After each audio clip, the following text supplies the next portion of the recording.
stop. Look around you. The texture of the wall, the light hitting the floor, the sound of my voice. You are experiencing this moment for the very first time. Or are you?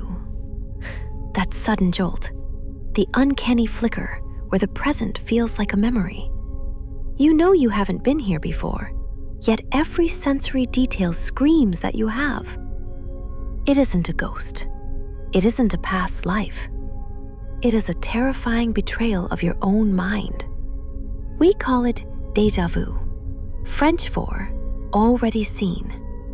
But what feels like a harmless brain hiccup might actually be a crack in the foundation of your consciousness. For centuries, we thought it was psychic, a premonition. Neuroscience tells a colder story. Your brain is not a perfect camera. It is a messy biological machine. One theory suggests a split perception. Imagine your eyes are two separate cameras. Usually, they feed data to your brain in perfect sync. But what if one signal arrives a millisecond late? Your brain processes the first signal as the present. It processes the delayed signal as a memory. You are effectively seeing the world twice, once in real time, and once as a ghost of the immediate past, a sensory echo. But there is a more disturbing possibility. Deep inside your temporal lobe lies the hippocampus, the librarian of your mind. It is responsible for cataloging short-term memories and filing them away into long-term storage. Usually, this is a one-way street.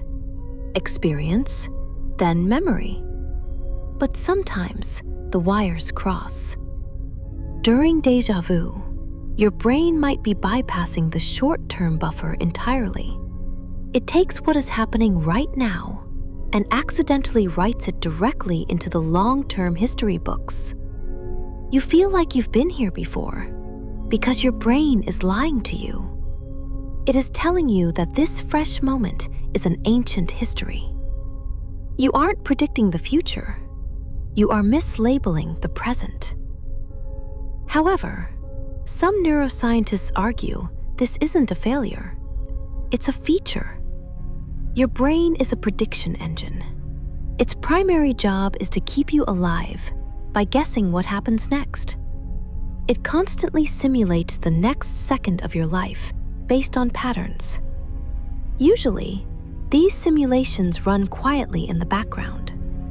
But when the simulation matches reality too perfectly, the brain gets confused. You walk into a room. Your brain has already guessed the layout. When the reality matches the guess, you feel that eerie familiarity. It feels like magic. In reality, it is just your survival instinct working overtime, checking the exits, scanning for threats. You feel like you've lived this because your mind already played the simulation. But we cannot ignore the darkness. For some, frequent déjà vu is not a quirk. It is a warning. It is a hallmark symptom of temporal lobe epilepsy. Before a seizure, electrical storms rage through the memory centers of the brain. This suggests that the feeling of familiarity is electricity, nothing more. Our deepest sense of self, our timeline, our narrative of who we are, can be scrambled by a single rogue spark.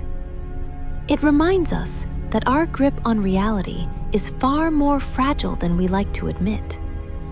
So the next time you stop in your tracks, the next time the world feels like a rerun, don't be afraid. It is just your brain checking the files, syncing the timeline. Or perhaps, just perhaps, it is the only moment you are actually, truly awake. Have we had this conversation before?